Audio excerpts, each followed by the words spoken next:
안녕하세요. 장원도 교수입니다. 이번 시간에는 역전파 알고리즘에 대해서 본격적으로 살펴보도록 하겠습니다. 지난 시간에 이제 딥러닝의 가장 기초가 되는 레이어인 완전 연결층, 그리고 완전 연결층을 여러 개 사용하는 다층 신경망에 대해서 알아봤는데요. 오늘은 이제 다층 신경망이 여러 개 있을 때 그 다층 신경망을 어떻게 학습시키는가 하는 그 내부 방법에 대해서 알아보도록 하겠습니다.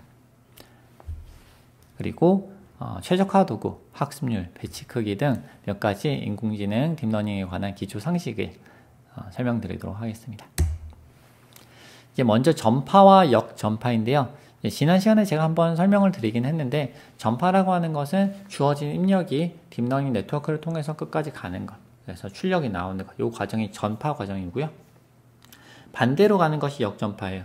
그래서 전파의 경우에는 이제 주어지는 입력이 곱하고 더하고 곱해지고 더해지고 해서 이제 출력이 나오고 그게 다음 층으로 전달되고 그 다음 층으로 전달돼 가지고 최종적으로 결과가 나오는 거고요.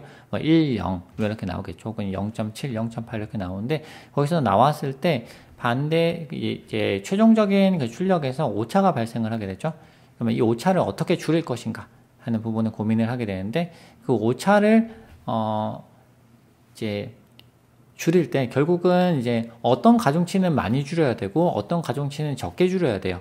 혹은 어떤 가중치는 조금 올려야 되고 어떤 가중치는 또 많이 증가를 시켜야 돼요. 그래서 이런 부분에 있어서 도대체 어느 가중치가 잘못되어 있기 때문에 이렇게 에러가 발생했을까라는 거죠. 이해가 되시나요? 그러니까 지금 딥러닝 네트워크, 여기서 얘기하는 지금 다층 신경망의 경우에는 결국은 안에 내부적으로 결과를 만들어내는 거는 가중치거든요. 복잡하게 많은 가중치. 지금 굉장히 단순한 네트워크잖아요. 여기 지금 가중치가 몇 개가 있죠? 예, 첫 번째 층에서 지금 24개가 있고 두 번째 층에서 또 6개가 있어요. 그래서 총 30개의 지금 가중치가 있는데, 이 30개의 가중치, 다 다른 말로 하면은 30개의 파라미터를 가지고 이제 주어지는 입력을 어떻게 변환을 시켜가지고 결론을 내는 거죠. 그래서 뭐 결론이 나왔는데 이 결론이 잘못됐다. 그러면 가중치가 뭔가가 잘못된 거예요. 그죠? 중간에 들어간 가중치 숫자가 잘못됐기 때문에 결과가 잘못 나왔다. 그렇게 우리가 해석을 할 수 있는 거죠. 그러면 학습을 시킨다는 거는 결국 뭐냐 하면 여기 들어가 있는 가중치를, 잘못되어 있는 가중치를 어떻게 조정할 것이냐. 어떤 거는 가중치가 제대로 되어 있을 수도 있겠죠. 어떤 거는 잘못되어 있을 수도 있어요. 그래서 그거를 맞춰가야 돼요. 그런데 문제는 뭐냐 하면 가중치 정답은 우리가 몰라요. 자, 이게 정답이야 라고 하는 거는 몰라요. 우리가 아는 건 뭐죠? 이제 최종적으로 나와야 되는 결과는 아는 거예요. 그래서 입력과 출력에 대한 우리는 쌍은 알고 있는데 중간에 방법은 잘 모르겠다. 그러니까 이 방법에 대해서는 좀 알아서 해보자. 근데 이 방법을 그냥 알아서 해 하면 못하잖아요. 그럼 이걸 수학적으로 뭔가 시켜야 되는데 어떻게 시킬 거냐 하는 것이 이제 학습 과정이 되겠습니다.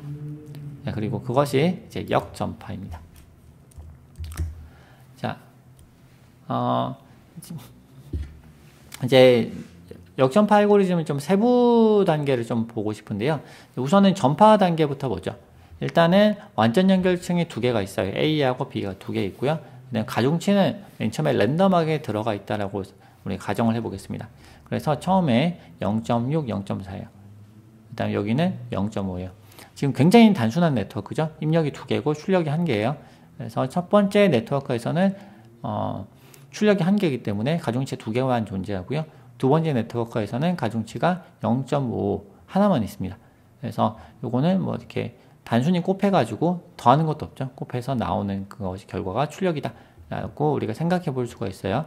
자, 요 계산을 좀 편하게 하기 위해서 활성화 함수는 일단 배제를 시켰습니다. 자, 그 경우에 자, 우리가 출력을 해 봐야 되겠죠. 그러면 입력이 1, 0이 들어왔어요. 그러면 곱해가지고 더했어요. 일단 곱하니까 1, 0이 들어와가지고 각각을 곱하니까 0.6, 밑에는 곱하니까 0이 나오죠. 더하면 0.6이 됩니다. 자, 이렇게 1단계가 됐고요. 그 다음에 0.6이 나온 거를 그 다음 층으로 넘겨요. 그 다음 층으로 넘겨서 보면은 이제 0.6이 그대로 넘어가고요. 여기에 또 가중치가 곱해지죠. 0.5가 곱해져가지고 최종적으로 0.3이 됩니다. 그래서 0.3이 나온 거를 최종적으로 이제 우리 출력이다라고 얘기를 하게 되는데, 그럼 여기서 이제 우리가 원하는 목표치가 뭐였냐 하는 건데요. 우리가 원하는 목표치는 1이에요. 1.0. 자, 그러면 이 1.0이라고 했을 때 오차가 발생했죠.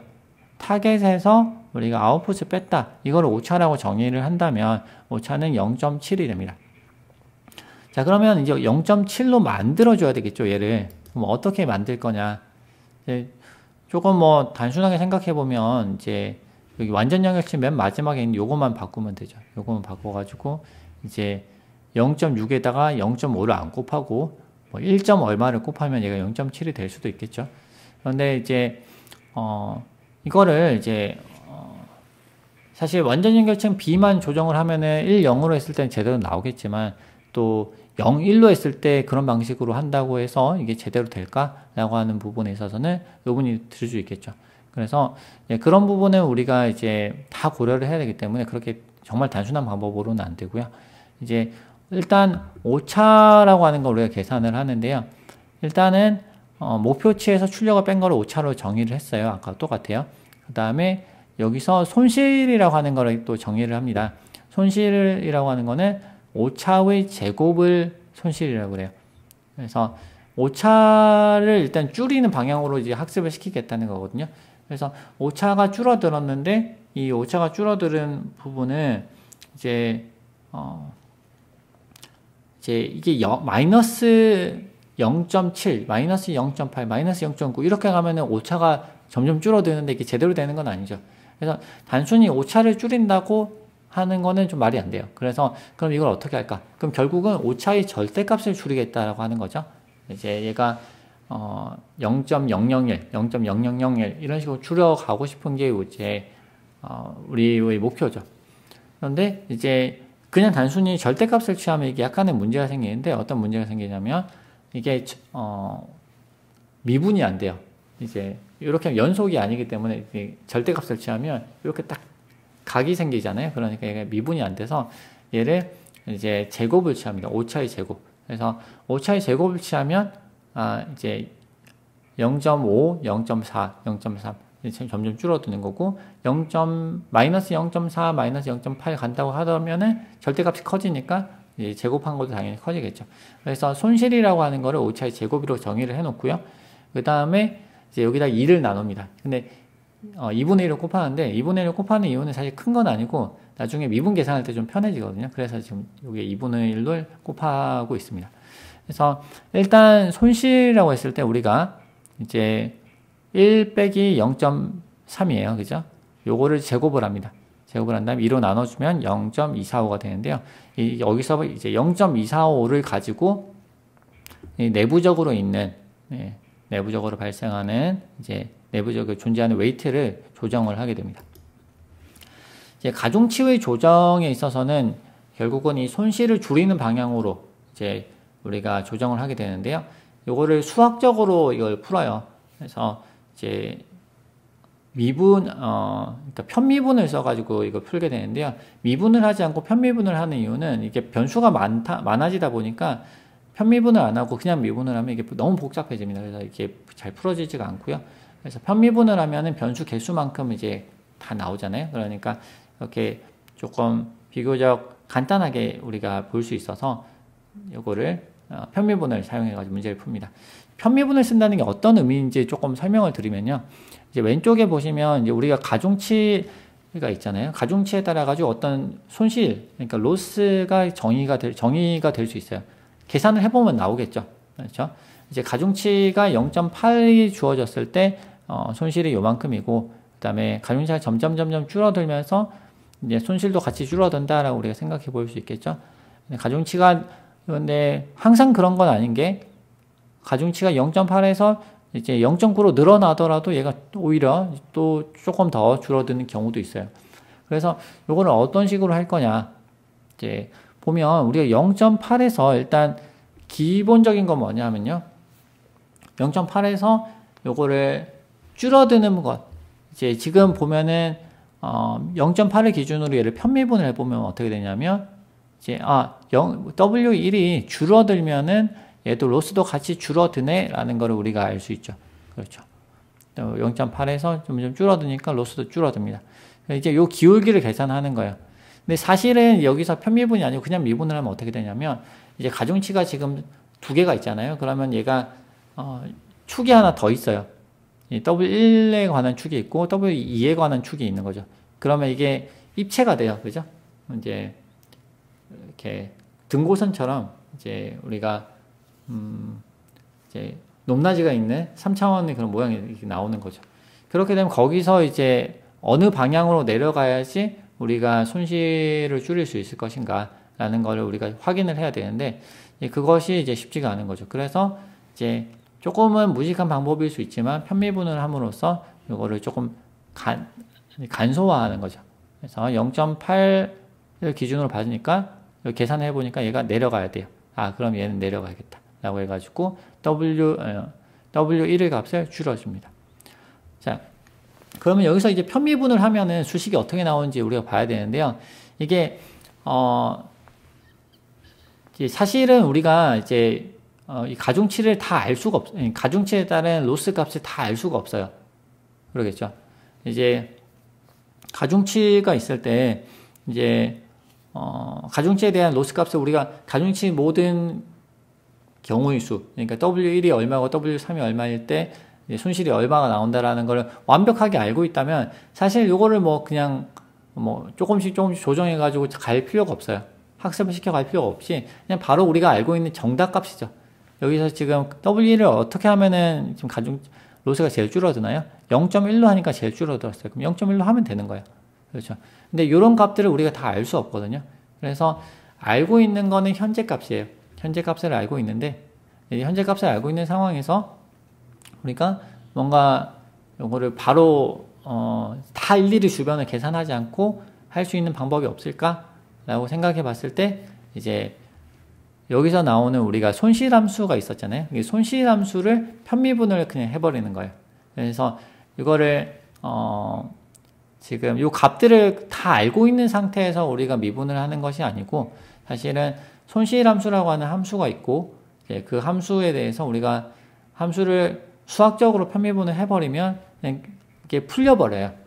그래서 풀려버리는데 이게 쫙 풀어보면 어떻게 되냐면 결국은 여기서 나오는 게 우리가 출력 빼기 목표치, 원래 타겟 빼기 출력이었잖아요. 근데 얘가 출력 빼기 그러니까 아웃풋 빼기 출력. 자, 요게 이제 델타라고 했을 때요. 요 델타하고 입력값을 곱하고 그거를 이제 입력값을 곱한 값이 바로 이 편미분 결과가 됩니다. 그래서 이제 출력 빼기 목표치에다가 입력을 곱한 값. 자, 이렇게 좀 굉장히 의외로 단순해졌죠. 그래서 이런 단순한 수식이 나와서 이 단순한 수식을 나온 이 결과, 이제 이 편미분을 가지고 이 값을 원래 가중치에서 빼줘요. 그래서 이게 무슨 얘기냐면 이제 현재 웨이트가 이제 0.8인데 0.8에서 입력 곱하기 델타, 즉 편미분을 해보니까 얘가 0.1이 나왔다는 거예요. 0.1이 나왔다는 거는 얘가 지금 이렇게 증가한다는 거죠. W에 따라서 증가하고 있으니까 그러면 이제 어떻게 해줘야 되죠? 0.1을 빼주면 되겠다. 그러면은 이제 손실이 줄어들겠네 라고 우리가 생각을 할 수 있는 거죠. 자, 이런 방식으로 우리가 가중치를 조정을 해 나갈 수 있습니다. 그런데 여기서 이제 한 번에 고치면 안 돼요.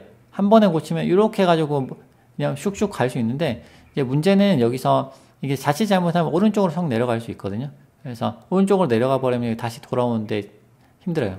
그래서 한 번에 가는 것도 안 되고 조금 가는 너무 조금 가도 안 되고 그래서 그거를 그 스텝을 얼마나 할 거냐를 결정을 해야 되는데 그 스텝을 결정하는 것이 나중에 좀 이따 설명을 드릴 이제 이렇게 학습률이 됩니다. 자, 방금 말씀드렸던 이제 그런 수식을 가지고 실제로 가중치를 좀 조절을 해 보겠습니다. 아까 출력이 이제 0.3이 나왔고 오차가 0.7이 나왔어요. 그러면 손실값이 얼마가 되죠? 0.245가 됩니다. 그죠? 그러면 요 0.245만큼 이제 우리가 손실을 가지고 앞에 이제 계산을 하는 거예요. 요거를 가중치를 얼마를 조정을 해야 되느냐 해보면 아까 이제 가르쳐 드렸던 그 수식을 그대로 쓰면 현재 가중치 빼기 이제 입력이 얼마였죠? 0.6이에요. 입력을 곱하는 거는 이제 우리가 개념적으로 생각해 보면 입력이 0인 경우는 사실 이 가중치가 아무런 의미를 가지고 있지 않아요. 그죠? 그러니까 입력이 크면 클수록 사실은 이 가중치가 가지는 그 영향력이 커진다라고 우리가 이제 입력이 이제 0이면 이제 가중치가 전혀 영향을 못 끼치고 입력이 크면 클수록 영향을 많이 끼치는 그런 구조이기 때문에 여기 입력이 곱해져 가지고 이렇게 우리가 가중치를 조정하게 됩니다. 이제 개념적으로는 그래요. 그런데 이제 사실은 뭐 그런 이제 개념을 가지고 이걸 만들어낸 건 아니고 수학적으로 편미분을 해가지고 만들어냈는데 만들어진 식을 보니까 그러하다라는 거죠. 그래서 이제 0.6 곱하기 이제 약간 원래는 타겟 빼기 출력이었는데 반대가 뒤집혔죠. 출력 빼기 타겟입니다. 요거에 뒤집힌 이유는 아까 설명드린 바와 같습니다. 이렇게 계산을 해보니까 0.92가 나왔습니다. 늘어났죠. 그래서 0.92가 됐고요. 근데 여기서 끝이 아니고요. 근데 앞으로 한 칸 더 가야 돼요. 앞에 있는 것도 책임이 있을 수 있잖아요. 그래서 앞에 있는 것도 책임을 지어줍니다. 그래서 이제 앞으로 한 칸 더 가는 거를 이제 우리가 역전파 된다라고 얘기를 하는데요. 이제 완전 연결층 A에서 가중치를 조절할 때는 이제 역시 비슷한 방식이에요. 원래 가중치에다가 입력 곱하기 델타 J 이렇게 계산이 되는데요. 요것도 이제 사실 그 편미분을 해가지고 우리가 나오는 결과입니다. 그래서 이제 계산을 해보면 여기서 델타의 경우에는 아까는 이제 출력 빼기 타겟이었죠. 그런데 여기서 조금은 복잡해집니다. 그래서 제가 완전 연결층에서 계산된 델타 J와 가중치 곱이다. 그래서 이게 무슨 얘기냐면 아까 완전 연결층에서 얘가 이제 계산이 됐어요. 그죠? 가중치가 있었어요. 그죠? 가중치가 있었고 그 다음 완전 연결층 앞에 있는 지금 조정해야 되는 거는 A예요. 근데 그 뒤에 있던 B층에서 보시면 여기 가중치가 있었고 그 다음에 여기에 또 여기 있죠. 아웃풋 빼기 타겟 해가지고 이제 여기 나오는 이제 오차가 있었어요. 그럼 요 값하고 이제 우리가 가져오는 거죠. 그래서 지금 앞에서 계산된 델타를 가져오고요. 델타를 가져오고 그 다음에 이제 거기다가 가중치를 곱하고 가중치를 곱해가지고 거기서 다시 입력을 곱하는 그런 이제 구조가 됩니다. 그래서 입력 위에 있는 수식은 똑같아요. W는 W 빼기 입력 곱하기 델타라고 하는 이제 식은 똑같은데 여기에서 이제 델타를 계산할 때 원래는 이제 아까는 어떻게 했죠? 원래는 이제 델타를 계산할 때 출력 빼기 목표치 일종의 손실이라고 일종의 오차라고 볼 수 있겠죠. 오차의 역수, 그러니까 오차에다가 마이너스를 곱하는 값인데요. 이제 여기서는 중간층에 있어서는 얘가 오차를 우리가 계산을 할 수가 없어요. 직접적으로. 그래서 앞에서 발생했던 오차를 가져오는 거예요. 앞에서 발생했던 그런 델타를 가져오고 개념적으로는 그렇습니다. 실제로는 수식을 이제 풀어가지고 나오는 거고요. 앞에서 가져오고 그 다음에 이제 여기서 연결되어 있는 앞에서 연결됐던 그 가중치까지 가중치가 또 곱해졌으니까 이제 그게 책임이 덜 지어질 수도 있고 많이 지어질 수도 있겠죠. 그래서 앞에 있었던 그 가중치를 곱해가지고 이 값이 나오게 됩니다. 자, 그래서 이제 이렇게 계산을 하면 얘가 0.95가 됩니다. 그래서 요거를 이제 각각을 하는 거예요. 0.6도 그렇게 계산을 해야 되고 0.4도 이렇게 계산해야 돼요. 근데 0.4 같은 경우는 지금 앞에 입력이 0이기 때문에 이제 곱하면 0이라서 얘는 변화가 없습니다. 그렇죠. 0이라서 변화가 없고요. 0.6 같은 경우는 변화가 일어나요. 그래서 이렇게 해가지고 계산해 보면 위쪽에는 0.6은 0.95가 되고 아래쪽에서는 0.4가 됩니다. 자, 그러면 이제 이렇게 가중치가 다 바뀌었어요. 이제 전파를 했고 역전파를 했고 이제 다시 전파를 합니다. 전파를 이제 가면은 이제 밑에서 곱해가지고 보면은 아래쪽은 0.4인데 이제 0을 곱하니까 0이고 위에는 0.95죠. 출력이 0.95가 나와서 그대로 전달이 됩니다. 그 다음에 0.95가 나왔는데 이게 가중치가 또 0.92라서 곱해보면 제법 높은 0.874가 되죠. 자, 그래서 0.874가 출력으로 나오고 오차와 손실이 극적으로 줄어든 것을 볼 수가 있습니다. 자, 이게 지금 한 번 이제 한 거고요. 그 다음에 요걸 한 번만 하는 게 아니고 두 번, 세 번, 네 번, 다섯 번 계속 해요.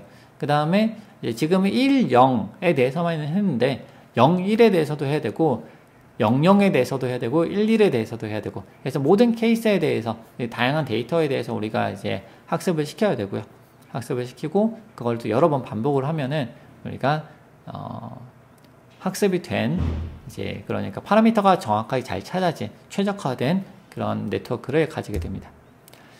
자, 어떻게 좀 대략적으로 이제 이해가 되셨는지 모르겠습니다. 이제 제가 일부러 이제 그 편미분 계산하는 방법에 대해서는 이제 안 했어요. 이제 편미분 하다 보면 이제 좀 머리가 아프실 것 같아서 이제 뺐고요.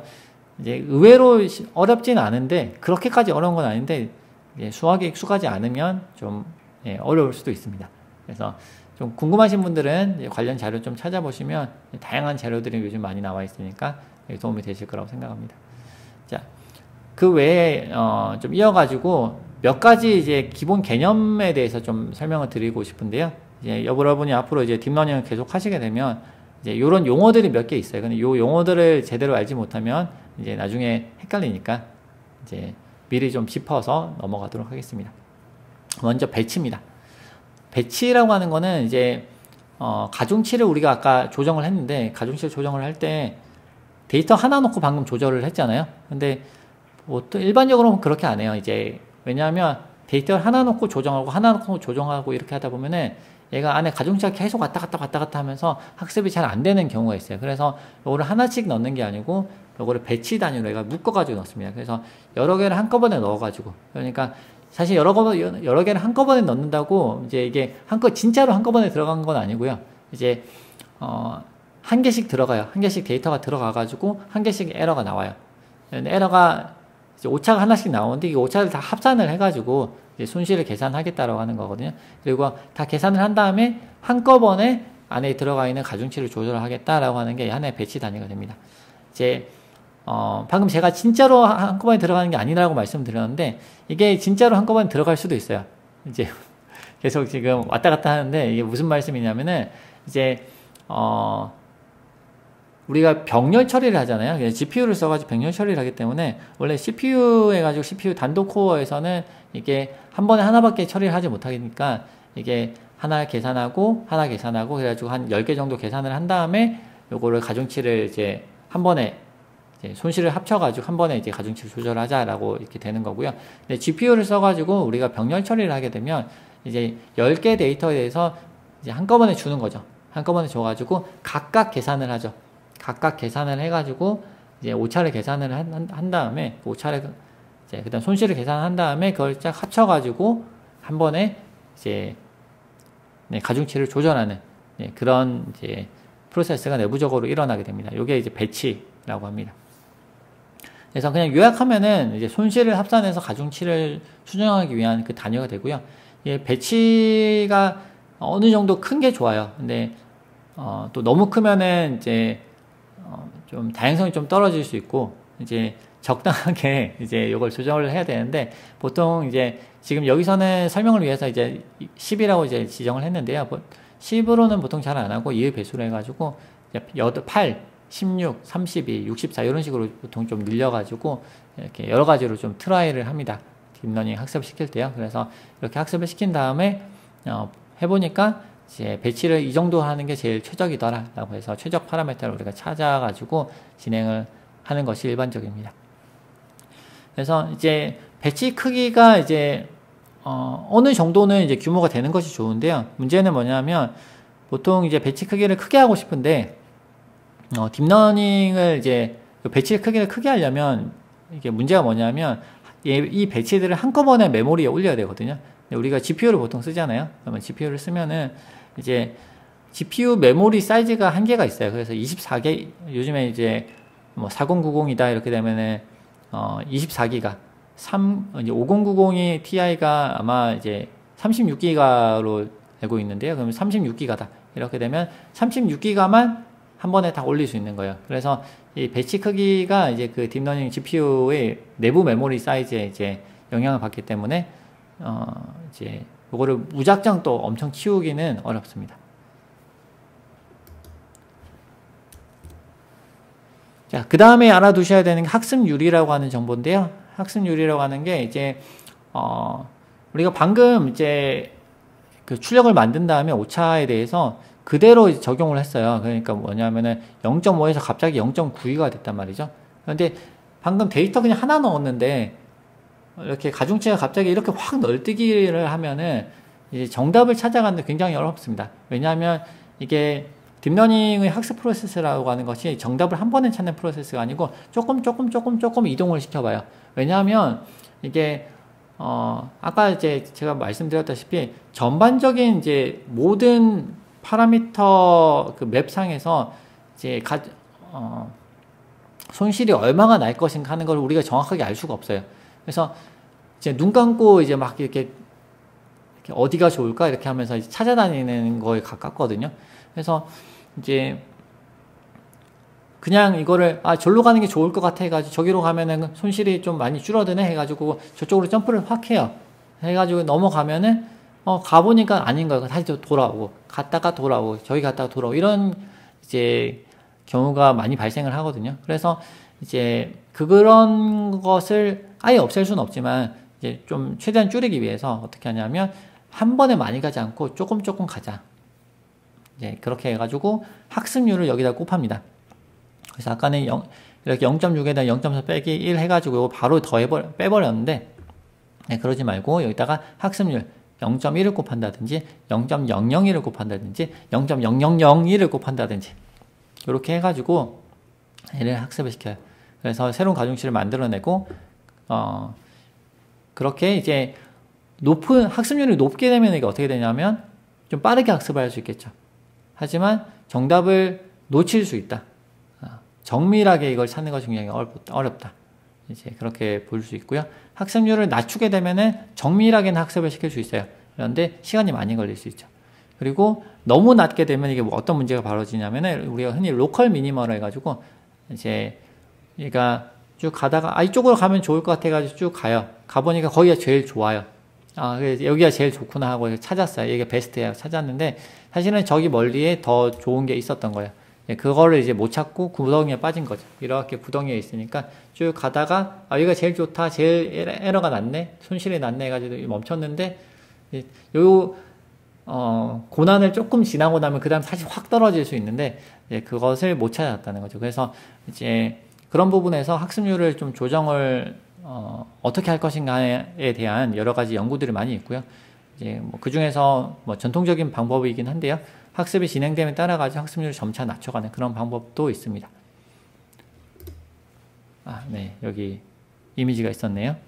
이 이미지가 왜 없나라고 이제 생각하고 있었는데 이렇게 로컬 미니마라고 하는 게 0.9에 있는 요걸 말씀드리는 거예요. 그래서 이걸 잘못 찾아가면 이제 1에서 출발한다고 했을 때 1에서 이제 0.9에서 멈춰가 더 안 갈 수 있는 거죠. 여기가 제일 좋구나 하고 멈춰버릴 수 있는데 그러면 안 되고 넘어가야 되는데 학습률이 너무 낮은 경우에는 못 넘어갈 수도 있다는 거. 자, 그 다음에 이제 그 다음 개념이 뭐냐면 에포크라는 개념입니다. 에포크라고도 하고 에포크라고도 하는데요. 이제 데이터를 이제 아까 말씀드린 대로 이제 배치 단위로 학습을 시켜요. 근데 배치 단위로 학습을 시키다 보면은 이제 모든 배치에 대해서 학습이 다 완료가 되는 순간이 오겠죠. 자, 그렇게 되면 그거를 뭐라고 하냐면은 1에포크, 한 번 에포크가 끝났다라고 우리가 얘기를 합니다. 그래서 모든 데이터에 대해서 학습이 한번 딱 수행됐다라는 거에 대해서 원 에포크라고 하고요. 이제 에포크를 몇 번 할 것이냐, 이제 10번 할 것이냐, 100번 할 것이냐. 자, 이거에 따라 가지고 우리가 학습을 얼마나 길게 할 것이냐라는 것을 결정한다라고 이제 말씀을 드릴 수 있겠습니다. 그래서 만약에 이제 우리가 전체 데이터가 10,000개가 있다라고 하면은 하는데 배치 크기가 100이에요. 그러면 1팩 에포크를 하기 위해서는 100번 이제 배치에 대해서 우리가 1.8을 수행을 해야 되겠죠. 그 다음에 이렇게 한 다음에 우리가 이제 다시 100 에포크만큼 우리가 학습시키겠다면 이걸 다시 100번 반복을 해야 되겠죠. 여러 번 많은 에포크를 통해 가지고 우리가 학습을 시킨다고 해서 항상 좋은 결과를 얻는 것은 아닙니다. 오버피팅이라고 하는 것이 있어 가지고요. 그래서 그 부분에 대해서는 이제 나중에 이제 설명을 또 드리도록 하겠습니다. 자, 그 다음에 이제 알아두셔야 되는 것이 이제 학습 데이터, 검증 데이터, 테스트 데이터예요. 이 각각에 대해서는 일단 학습 데이터하고 테스트 데이터를 나누는 거에 대해서는 이제 전에 설명을 드렸어요.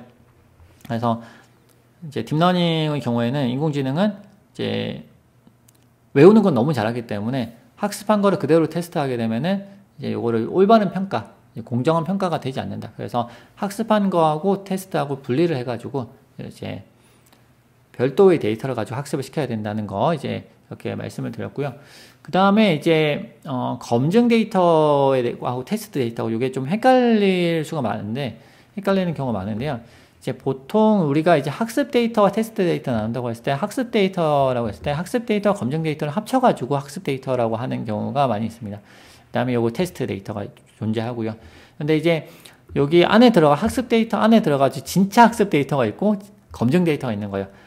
이제 학습에 있어서 이제 좀 약간 큰 개념에 있어서 학습에 있어서 이제 안에 세부적인 이제 파라미터를 좀 조절해야 될 수가 있겠죠. 이제 안에 들어간 에폭을 얼마나 오래 돌릴 것이냐, 그 다음에 배치 사이즈는 얼마로 할 것이냐, 이런 것들을 우리가 조절을 해야 되는데 그런 것들을 조절을 할 때 우리가 테스트 데이터를 가지고 그걸 조절하게 되면 또 공정한 이제 테스트가 되지 않는다는 거예요. 그래서 그런 세부 파라미터의 조절에 있어서 우리가 뭘 사용할 것이냐, 우리 검증 데이터를 쓰겠다. 그래서 학습하는 동안 이게 지금 학습이 제대로 되고 있는지 안 되고 있는지 좀 알아보려고 하는 것이 이제 검증 데이터가 되겠습니다. 그래서 이제 그렇게 이해를 하시면 좀 편해요. 검증 데이터까지는 사실은 이제 학습 데이터에 사용이 돼요. 학습에 사용이 되는 거예요. 그래서 실제로 이제 가중치를 변화시키는 데는 검증 데이터가 사용이 되지는 않아요. 그런데 이제 가중치를 변화시키는 거는 학습 데이터만, 트레이닝 데이터만 쓰고, 검증 데이터는 이제 성능 평가 중간에 어떻게 되는지 확인을 하는 거고요. 그래서 최종적으로는 이제 테스트 데이터를 써서 학습이 완료된 그 모델을 평가를 하게 되는 그런 이제 구조가 됩니다. 사실 검증하고 테스트하고 좀 용어가 조금 애매할 때가 있어요. 그래서 이제 테스트 대신에 이제 검증이라고 밸리데이션이라고 얘기를 하는 경우도 있거든요. 그래서 이게 좀 용어가 약간 왔다 갔다 하는 경우도 있는데 기본적으로 데이터가 요 세 가지로 분리가 된다는 것, 그리고 이런 식으로 정의가 된다는 거는 알고 계셔야 되겠습니다. 자, 그리고 마지막 개념입니다. 자, 최적화 도구라는 거예요. 이제 최적화 도구는 이제 일단은 아까 말씀드린 대로 가중치 조정을 출력에서의 손실을 줄이는 방향으로 이루어지는 것이 맞고요. 그런데 이제 최적의 가중치를 어떻게 찾을 것이냐, 이제 손실 함수를 어떻게 할 것이냐 우리가 이제 계산을 할 수 있는데 이제 이제 손실 함수만 가지고 우리가 조정할 수도 있지만 우리가 어떤 모멘텀이라든지 이런 걸 활용할 수도 있거든요. 예를 들어서 전에 이제 보니까 이제 이렇게 내려가는 방향이 좋은 거예요. 그래서 위쪽에서 1보다 큰 가중치가 있다고 생각해 보겠습니다. 위에서 쭉 내려와요. 쭉 내려오다가 이런 가속도가 붙는 거예요. 예를 들어서 가속도가 붙으면 이제 여기 와서 조금 다시 올라가는 게 있지만 그동안 내려오면서 좋았으니까 이제 이렇게 해서 조금 올라가는 것도 참아보자 라고 할 수 있는 거죠. 그러면 여기서 좀 참자. 그런 모멘텀이거든요. 이제 그 모멘텀을 좀 고려해 가지고 이제 계속 내려가. 그러면은 모멘텀을 고려했기 때문에 올라가는 것이 그렇게 어렵지 않아요. 예. 그런 식의 이제 그런 최적화 함수를 우리가 정의를 할 수 있거든요. 그래서 다양한 최적화 함수들이 있는데 이제 흔히 가장 많이 쓰는 것이 이제 어댑티브 모멘트 에스티메이션이라고 하는데 이제 아까 말씀드렸던 그런 모멘트를 적용을 한 거고요. 그냥 이제 적응적으로 어댑티브하게 적용을 했다라고 해서 아담이라고 이름이 붙었습니다. 위에 있는 SGD 같은 경우는 가장 보편적인 거고요. 그 외에도 여러 가지 최적화 도구들이 많이 있고 또 현재도 많이 개발되고 있습니다. 자, 진짜 마지막으로 이제 손실함수에 대해서 설명을 드릴 텐데요. 손실함수는 이제 마지막 층에서 오차를 계산하는 방법이고, 아까 우리는 이제 손실함수를 제법 단순하게 잡았어요. 그죠? 그냥 빼가지고, 그다음 제곱을 한 다음에, 1을 나눴습니다. 그렇게 하니까 손실이 계산이 됐는데요. 그런 손실함수도 있는데, 그 외에도 여러 가지 손실함수가 있습니다. 그래서 흔히 이제 사용되는 손실함수가 이렇게 세 가지가 있는데요. 카테고리컬 크로스 엔트로피라고 해가지고는 원하드 인코딩인 경우에는 이제 요 함수를 사용을 합니다. 이제 내부적으로는 이제 이렇게 이게 0 아니면 1이다 보니까 카테고리컬 크로스 엔트로피 같은 경우는요. 이제 0 아니면 이런 게 여러 가지가 있죠. 몇 개가 있죠. 그래서 0, 1, 1, 1, 0, 0 이렇게 하면서 이제 0, 0, 0, 0, 1, 1, 0, 0, 0, 1, 0 이런 식으로 원하드 인코딩 되어 있는 경우에는 이제 요것이 카테고리컬로 되어 있다. 그래서 이제 카테고리컬 크로스 엔트로피를 써가지고 이렇게 해야 되고요. 그게 아니고 이제 바이너리 크로스 엔트로피 요거는 이제 요것도 역시 0, 1인 경우인데 이거는 이제 원하드 인코딩이 아니고 이제 그냥 단순히 노드 값이 0 또는 1이다. 예를 들어서 우리가 이제 앞쪽에서 이제 말씀드렸던 이런 타이타닉 데이터의 경우에 생존 여부잖아요. 그래서 0, 1 해가지고 출력 노드가 하나만 존재한다. 그러면 바이너리 크로스 엔트로피로 가야 되고요. 원하드 인코딩을 해가지고 이제 출력 노드가 여러 개 됐다. 이렇게 되면 카테고리컬 크로스 엔트로피로 가야 됩니다. 그 외에 뭐 스파르스 카테고리컬 크로스 엔트로피도 있긴 있는데요. 그거 같은 경우는 이제 원하드 인코딩이 안 되어 있는 데이터를 대상으로 이제 원하드 인코딩을 내부적으로 돌려가지고 이렇게 계산하는 그런 함수가 되겠습니다. 그 다음에 민스퀘어 에러 요거 같은 경우는 그런 카테고리컬 출력이 아니고 수치를 직접 예측하는 경우, 그 경우 이제 0.3이다 0.7이다 이걸 직접 예측해야 되는 경우는 이제 위에 있는 이 방식으로 안 되거든요. 그래서 이제 직접 계산을 하는, 빼가지고 제곱을 하는 그런 방식으로 이제 손실함수가 정의가 됩니다. 이렇게 손실함수를 대해서 설명을 드렸고요. 손실함수가 이제 손실함수 외에 마지막인 줄 알았는데 죄송합니다. 활성화 함수가 있습니다. 이제 활성화 함수는 이제 입력 노드의 이제 값이 이제 입력 노드에 대해서 출력이 나오는데, 출력 노드가 이제 값이 그냥 빼면 안 된다. 좀 빼면은 이제 얘가 너무 이제 벌어지기 때문에 마이너스 무한대, 플러스 무한대로 가기 때문에 학습이 잘 안 되는 것 같다. 이제 혹은 우리가 0에서 1 사이로 만들고 싶다. 이렇게 해가지고 이제 만드는 것이 이제 활성화 함수가 되겠고요. 이제 예전에 이제 옛날에 예적에 많이 쓰던 거, 초창기에 많이 쓰던 거는 사실 시그모이드 함수예요. 그래서 0과 1 사이 값으로 출력을 해가지고 일종의 약간의 확률값 비슷하게 나타내는, 그리고 너무 값이 커지지 않도록 하는 이런 함수인데, 여기서 이제 시그모이드 함수 같은 경우에 이제 문제가 뭐냐면 우리가 딥러닝 네트워크잖아요. 층이 많아지면은 중간에 있는 네트워크가 이제 모델이 이제 학습이 잘 안 되는 경우가 있어요. 그래서 이제 그런 부분에 있어서 이제 가중치가 이제 손실이 끝에서 발생한 손실이 중간까지 잘 전달이 안 되는 거예요. 그래서 그런 부분이 좀 문제가 된다. 그래서 시그모이드를 요즘에 잘 안 쓰고, 요즘에 제일 많이 쓰는 건 사실 요거죠. 렐루죠. RELU. 그래서 요거 같은 경우에 음수만 안 나게, 마이너스 무한대, 플러스 무한대 가니까 요거는 조금 다루기가 어렵다. 그래서 요거를 마이너스는 다 지우고 다 0으로 만들어 버리고 플러스만 다 살려가지고 쓰는 경우가 있습니다. 이렇게 경우가 많습니다. 그 외에 이제 요거를 그 조금 살리는 게 좋다. 마이너스 음수도. 그래가지고 리퀴드 렐루, 그 다음에 요걸 밑에만 약간 좀 약간 곡선을 줘가지고 커브를 줘서 셀로, 엘로 이렇게 해가지고 만드는 경우가 있고요. 탄젠트, 하이퍼블릭 탄젠트 같은 경우는 이제 RNN에서 사용하는 함수인데요. 요거 같은 경우는 마이너스 1에서 1 사이 이렇게 만들어가지고 이렇게 시그모이드하고 유사하죠. 시그모이드하고 거의 유사한데 이제 범위가 이제 좀 달라지는 그런 함수 형태가 되겠습니다. 그래서 이제 그 외에 뭐 소프트맥스도 있어요. 소프트맥스 같은 경우는 분류형 네트워크 경우에 맨 마지막에 쓰는 거. 그래서 이제 출력을 일종의 이제 확률로 바꿔줍니다. 그래서 그런 이제 형태로 예를 들어서 아까 0.4, 0.8 이렇게 나왔는데 출력이 이제 0.4, 0.8 되면 이게 약간 확률처럼 사용하기가 힘들잖아요. 이제 고양이가 0.4고 어떤 이미지가 주어졌는데 이 이미지가 고양이의 확률이 0.4, 근데 강아지 확률이 0.8이다. 이렇게 되면은 약간 우리가 인지적으로 이해하기 조금 힘드니까 이제 그 부분을 이제 확률 형태로 바꿔가지고 이제 합이 1이 되도록 이렇게 만들어주는 그런 함수가 있습니다. 그게 소프트맥스 함수고요.